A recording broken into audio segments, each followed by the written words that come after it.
Assalamualaikum warahmatullahi wabarakatuh.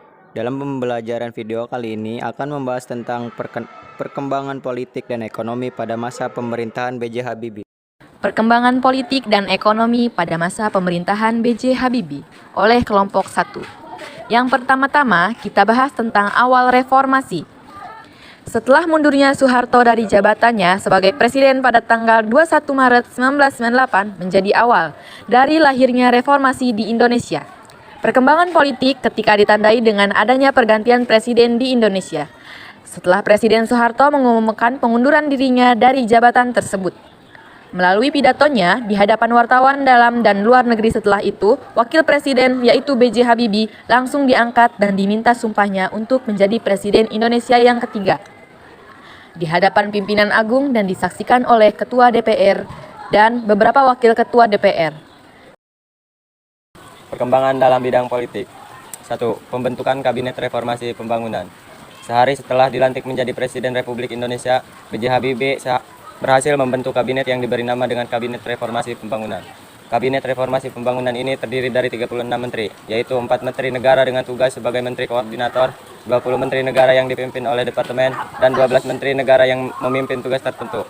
Dalam Kabinet Reformasi Pembangunan tersebut terdapat 20 orang yang merupakan menteri pada Kabinet Pembangunan era Soeharto. 2. Bidang istimewa MPR 1998. Di tengah maraknya gelombang demonstrasi mahasiswa dan desakan kaum intelektual terhadap legitimasi pemerintahan Habibie pada 10-13 November 1998, MPR mengadakan sidang istimewa untuk menetapkan langkah pemerintahan dalam melaksanakan reformasi di segala bidang. Beberapa hasil yang dijanjikan pemerintah dalam menghadapi tuntunan keras dari mahasiswa dan gerakan reformasi telah terwujud dalam ketetapan-ketetapan yang dihasilkan MPR. Antara lain, 1. Terbentuknya kesempatan untuk mengamandemen Undang-Undang Dasar 1945 tanpa melalui referendum. 2. Pencabutan keputusan P4 sebagai mata pelajaran wajib. Ketiga, masa jabatan presiden dan wakil presiden dibatasi hanya sampai 2 kali masa tugas, masing-masing 5 tahun. 3. Reformasi bidang politik. TAP MPR nomor X MPR 1998 telah menetapkan beberapa agenda reformasi di bidang politik. Di antaranya adalah melakukan perubahan budaya politik yang telah dilakukan sebelumnya.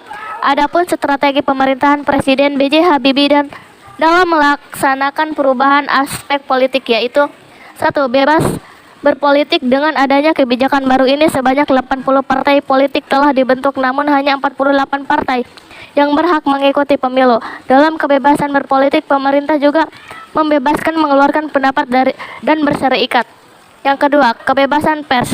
Media massa sudah dipaksa untuk meminta surat izin terbit atau SIT, sehingga media massa cetak tidak lagi khawatir dibredel seperti pemerintahan sebelumnya. Yang ketiga, otonomi daerah. Dengan adanya sistem desentralisasi dan otonomi daerah diharapkan dapat memperkuat hubungan pemerintah pusat dan daerah, serta meminimalisir adanya ancaman disintegrasi bangsa. Dan yang keempat, pembatasan masa jabatan. Masa jabatan dibatasi menjadi 2 periode, maksimal dengan interval waktu 5 tahun sekali periode. 4. Pelaksanaan Pemilu 1999. Pemilihan umum setelah reformasi merupakan pemilu yang pertama yang diadakan pada tanggal 7 Juni 1999. Pelaksanaan pemilu ini dianggap demokratis apabila dibandingkan dengan pemilu sebelumnya, karena prinsipnya luber-jurdil. Pemilu ini diikuti oleh 48 partai politik yang telah lolos dari verifikasi dan memenuhi syarat menjadi OVP, organisasi peserta pemilu. Berdasarkan keputusan KPU, Komisi Pemilihan Umum, Panitia Pemilihan Indonesia PPI pada tanggal 1 September 1999 telah melakukan pembagian kursi.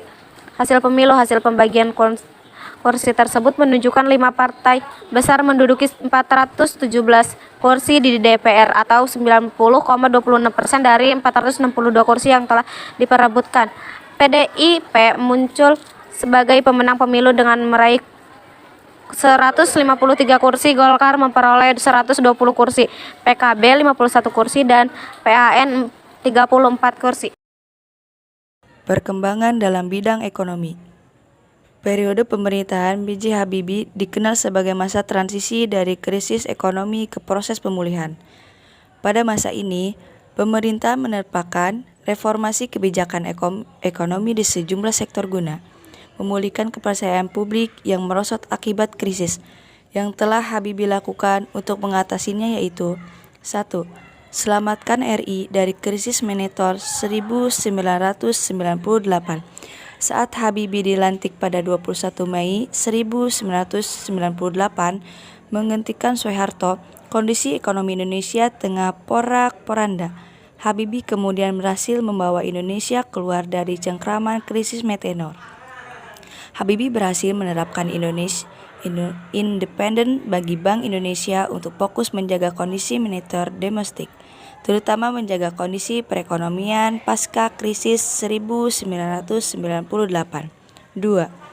Bawa rupiah ke Rp 6.500.000 per USD. B.J. Habibie juga sempat dikenal karena bisa menghasilkan memangkas nilai tukar rupiah yang sempat melonjak tinggi sebesar 15.000 per USD saat masa krisis hingga menjadi 6.500 per USD. Penyebabnya adalah karena Habibie konsisten pada kebijakan keuangan. Ia menerapkan sistem pasar terbuka untuk valuta asing. 3. Reformasi ekonomi sektor industri. Tak hanya itu, Habibie pun ikut berkontribusi bagi munculnya dua undang-undang penting terkait perekonomian. Pertama adalah Undang-Undang Nomor 5 Tahun 1999 tentang larangan praktik monopoli dan persaingan usaha yang tidak sehat. Kedua, Undang-Undang Nomor 8 Tahun 1999 tentang perlindungan konsumen.